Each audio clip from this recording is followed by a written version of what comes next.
Look, low ticket SMMA is really underrated. Every guru and their mother is out there saying you can charge a high ticket price, 2K a month, get 5 clients, and boom, you're making 10K a month. And of course, that works for some, but for the vast majority of people that try and follow that model, if they're a beginner and they don't have experience and they don't have results and they can't guarantee to their clients that they'll get them a certain result, well, they crash and they burn. They oversell, their clients have much higher expectations, they cancel, they lose clients, and they can go from 10K a month down to 2K a month very quickly. The SMMA that I built that hit 7 figures in revenue was a low ticket SMMA. We had some clients that paid us $1,000, $2,000, $3,000 per month, but to be honest, they were few and far between. The vast majority of our clients were paying low ticket. Our standard package was $450 per month. We had clients pay as low as $350 a month, and of course then we had packages in between $450 a month up to $1,000. If that model was able to give me a 7-figure SMMA with really high profit margins, with decent retention rates, meaning our clients weren't leaving that often, and an incredibly scalable business that I didn't have to day-to-day manage, and we had a full team manage it and operate it, and I know it can work for you. High ticket is amazing, but these are the reasons why it didn't make sense for me with my SMMA. High ticket means high expectations. The client pays me 3K a month. If we are not delivering, or if the results we're getting are just not quite what they expected, they will cancel. No questions, no ifs, ands, or buts.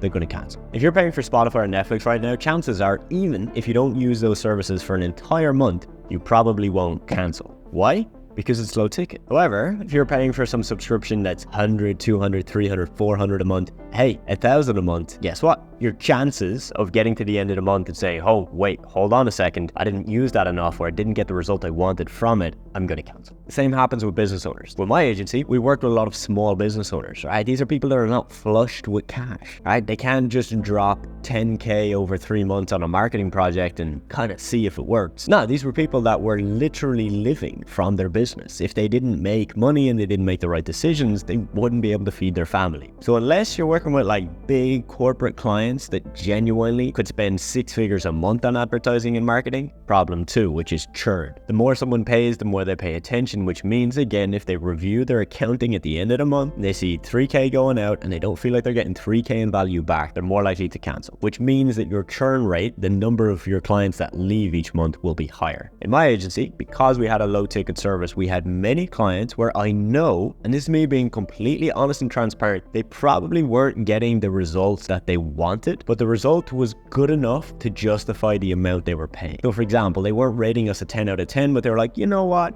It saves me a bunch of time. Like, the guys make it really effortless for me, and I'll probably spend more time trying to do this myself, so I'm happy to pay the $450 a month, which meant that our retention rates were higher. That's number 2. Higher ticket, higher churn. Number 3 is higher ticket doesn't always mean higher profit. I have some students that charge high ticket. Some of them have great profit margins, but a lot of them don't. Because if someone pays more and they expect more, you're more likely to hire more people to make sure the service is 10 out of 10. Whereas with our low ticket offer, we had 70, 80% margins in many months. For example, let's say you have a short form content agency and you offer basic short form content. All right, the type of short form content that you could get made by a video editor for $5 to $10 per video. Your margins with that type of service may be a lot higher than the guy that does really premium short form content. All right, like animated videos that genuinely cost him $100 to get made. So he'll charge more money, but chances are on a margin basis, you'll make more per video.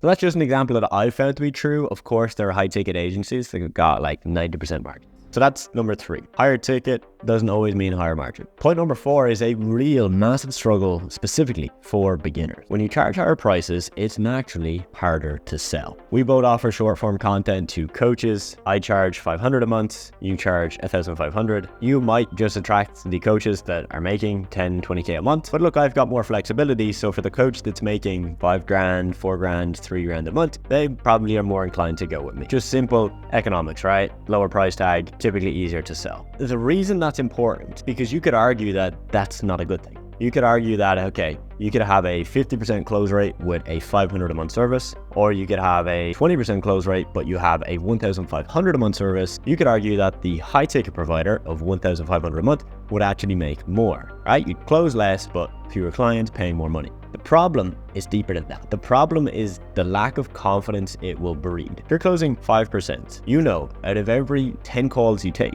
you might get a client. if you're lucky. Your confidence as a business owner is naturally going to be lower than the guy that's able to go out there and close 30-40%. So even though he might be charging less money, and he knows each deal he closes isn't as big as the deal you close, he has this insane level of confidence because he knows, give him a business owner and there's a 1 out of 3 chance he closes them. For me personally, this was a massive advantage. In my agency, even when I had a salesperson, we were closing 20, 30, sometimes 40% each month. You can imagine this specifically, right, for my salesperson. Imagine what that does mentally to their confidence, right? They know that they will close 1 out of 3, 1 out of 4, 1 out of 2 on a good day. This is something people really skim over, but as a beginner, you need to do everything you can to increase your confidence. So if you're running an offer, it's 3K, 5K a month, and you know that your close rate is struggling, right? You've had 10 calls, you've had no clients. That is going to eat away at you. And you see that can turn into a negative spiral really fast. This happens to salespeople all the time. I had a salesperson before have a 40% close rate in a month, and in the following month,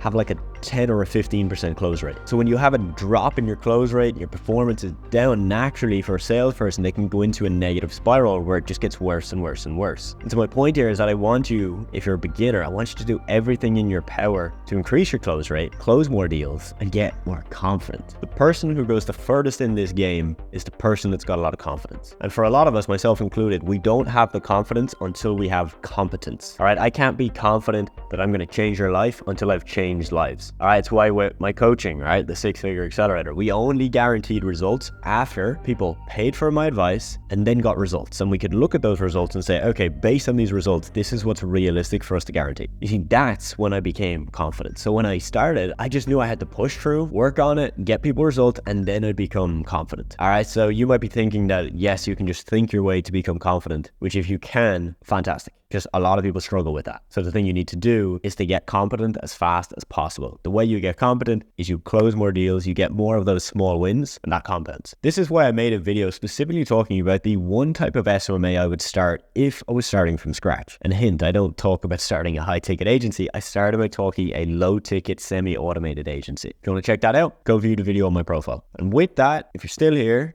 and you potentially want some more of my help, you can check out my program. It's not a course, it's a mentorship program where we do guarantee your results. You'll see a link down below this video where you can get more info.